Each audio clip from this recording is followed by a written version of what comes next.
Hi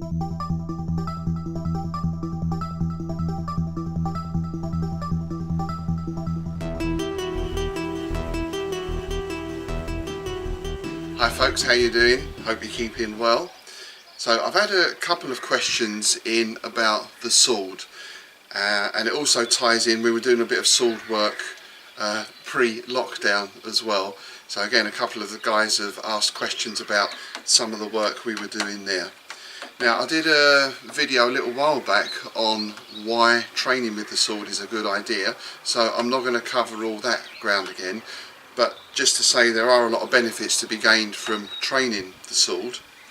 So what I'm going to do today is just show really the first basic steps of using the sword, and also some types of sword that we can use and the best type of sword to use for your training. So the first thing I want to point out is this is not a specific sword style I'm teaching here. It's not Cossack sword or Kung Fu sword or anything else, or HEMA. This is just basic sword handling from a Systema perspective. Because my belief is if you know your Systema, you should be able to pick up pretty much anything and use your Systema in order to employ it. Now, of course, there's going to be technical issues and some other factors to put into that as well, but really our core movement in everything we do is from our Systema. So first of all, let's talk about some different types of sword. Of course, they come in all shapes and sizes, so this is like a European sabre or cavalry sword. This is a Chinese broadsword. A wooden training sword, the Japanese style. And what I'm going to be using today is the Shashka, the Cossack sword. Now, as you can see, all these swords are broadly similar in that they're single cutting edge and all kind of slightly curved. And for me, this is the best type of sword for training because it's quite generic design. It's probably not worth getting a great big European two-handed sword or something like that at first. Of course, once you've got your basics down, then you can try out different type of weapons and experiment with those. But really, a nice good single-edged blade about the length of your arm or so is really an ideal starting point. Now, where you can get these, if you Google, then there's plenty of places in the UK and other countries as well where you can buy all types of sword. But also, importantly, at first it's good to start with either a wooden sword or one of the new, I think they're polypropylene swords, or a blunt metal training blade. Don't start with an actual sharp sword, which this is. One, they're much more expensive to buy, and if you don't like it, then you've wasted a few £100. But also from a safety issue as well. I remember teaching years ago, and I insisted everyone start with wooden swords, and one chap was quite vocal about using that rather than the real sword, and the very first movement we did something like this and he poked himself in the eye.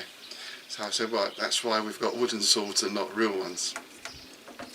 So start with a good training sword. You want something of a decent weight and feel, and then you can progress onto a live blade. Now, the second thing is safety. You should, even though it's a training sword, imagine it's a real sword, much the same way as we do with firearms. So even if we're working airsoft, we still obey those same safety rules. We don't point the gun at anyone, we're always mindful of where our weapon is pointing and so on.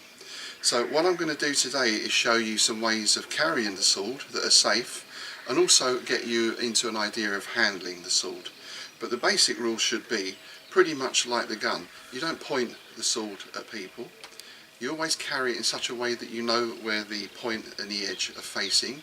So for example, sometimes I've seen people carrying the sword like this and they're talking and this kind of thing is going on.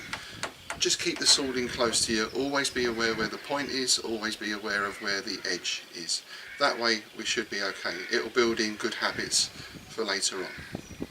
So, you've got your sword, and the first thing we're going to do, left hand, right hand, doesn't matter. Of course you should eventually be training in both, but take your comfortable hand and just hold the sword in position, down the centre of the body, just hold it there. Now just run through and check your posture, but also check for tension, because what we can find is holding any kind of weapon can bring an element of psychological tension and so physical tension into us. So just run a little check through that the body is relaxed. Take a few breaths and just get used to the weight of the sword in the hand. Your grip at this stage should just be natural. You're not squeezing it tight. Obviously we don't want to be holding it loose so the sword is swaying around. It's kind of really similar to the punching, and this is one of the benefits of training the sword. It's really going back to the roots of some of our punching work. So from here, now all we're going to do from here is just let the sword come down to the side, so the point is directed towards the floor, my body is still nice and straight, and from here I come up again, just down and up. And again, at each stage I'm checking for tension in the body, tension in the psyche.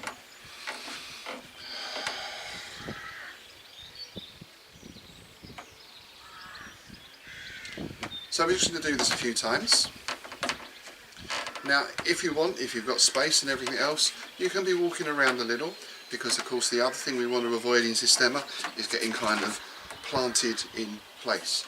Looks good for action shots, but not so good for use. Short steps.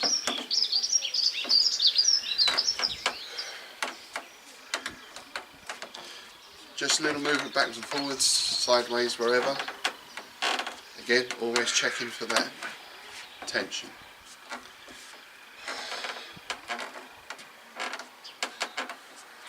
Okay, so now we're going to look to transfer into the other hand. Now there's a couple of grips. I'll show you the holds first and then we'll look at how we get into them. So one is we carry the sword on the shoulder like this. The blade is pointing forward, the point is upwards, and I'm just cupping the hilt in the hand.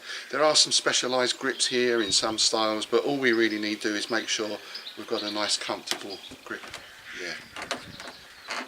And the second one is the sword is held at the back of the arm here, so the kind of flat of the blade is against the arm, and I kind of like this one because the blade is tucked away a little bit.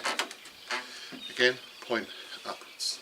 I'd say first of all just get into those positions, hold, shoulder, comfortable again,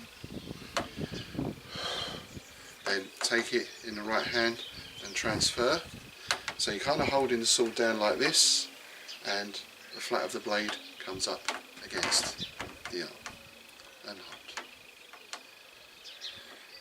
Now from here we're going to transition into the right hand.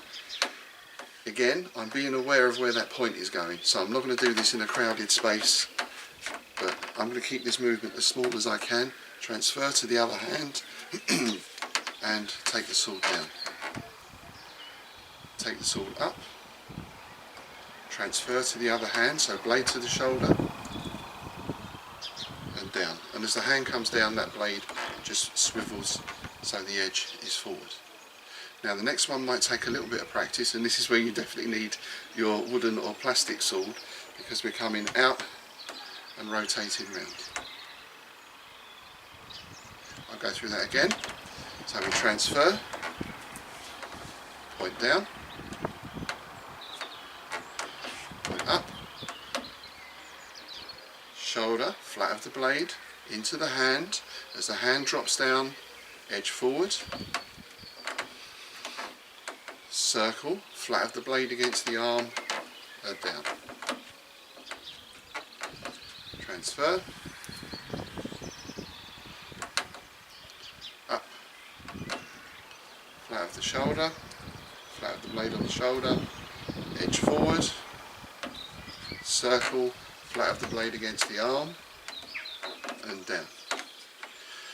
So this is kind of part of the fundamental work, and it's the same with anything Obviously people want to see jumping on tables and fencing and all that kind of stuff, but it's always the basics. Everything is in the basics. If you can't even handle the sword in this way, you're never going to get anything else working with it at all, especially when we come to cutting.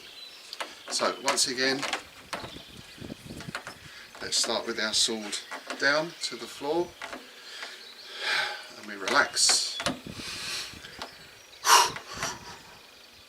Sword up.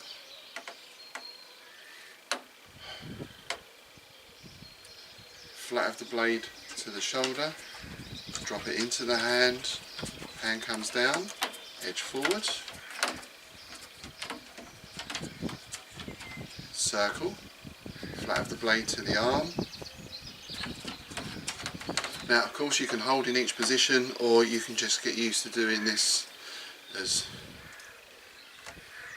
transitional movements. All the time checking for those essential things: posture, relaxation, breathing.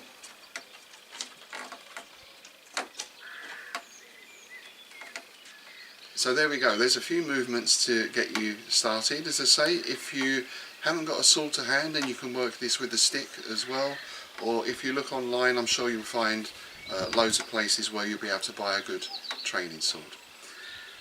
If you've got any questions, then please do let me know about this or anything else, and then maybe next time we can get on to some cutting patterns, and we'll also look at some cutting work as well. Take care.